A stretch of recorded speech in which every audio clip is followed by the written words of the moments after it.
నమస్తే అండి. కాకరకాయ తాలింపు ఈ విధంగా చేసుకున్నారంటే చేదు ఏం లేకుండా చాలా ఇష్టంగా తింటారండి. ఇష్టం లేని వాళ్ళు కూడా తింటారు. ముందైతే ఒక గిన్నెలో కాకరకాయ బిళ్ళలుగా కట్ చేసుకునేసి తగినంత చింతపండు, ఉప్పు, వాటర్ వేసేసుకొని పసుపు కూడా వేసుకొని ఇలా మూత పెట్టి మీడియం ఫ్లేమ్లో ఉడకబెట్టుకోవాలండి. ఇలా కలర్ చేంజ్ అయ్యి మనకు ఉడికినట్టు తెలుస్తుంది. బాగా మెత్తగా అయితే ఉడకనవసరం లేదు. ఇలా నీళ్ళన్నీ వంపేసుకున్నాక కూడా కొంచెం ఆ తడంతా పోయేదాకా సిమ్లో పెట్టేసుకొని ఇలా మగ్గనిచ్చేసారంటే తడి కూడా కొంచెం ఆవిరైపోతుందండి. లేదంటే విడిగా తీసుకొని వాటర్ వంచేసాక ఆరబెట్టుకుంటే బాగుంటుంది, ఒక 10 నిమిషాలు తడి లేకుండా.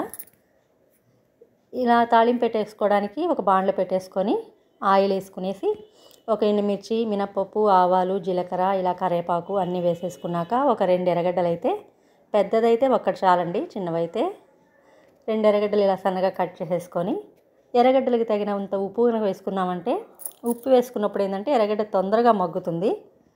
ఆ తర్వాత ఇలా కాకరకాయలో చింతపండు పిక్కలు అన్నీ తీసేసుకోవాలండి. మనం ఉడికించేటప్పుడు వేసుకుంటాం కదా, అవన్నీ తీసేసుకొని ఇలా కాకరకాయ ముక్కల వరకు వేసుకొని సన్నపు సెగ మీద కొంచెం ఆ తడంతా వెళ్ళేదాకా ఇలా ఫ్రై చేసుకోవాలి.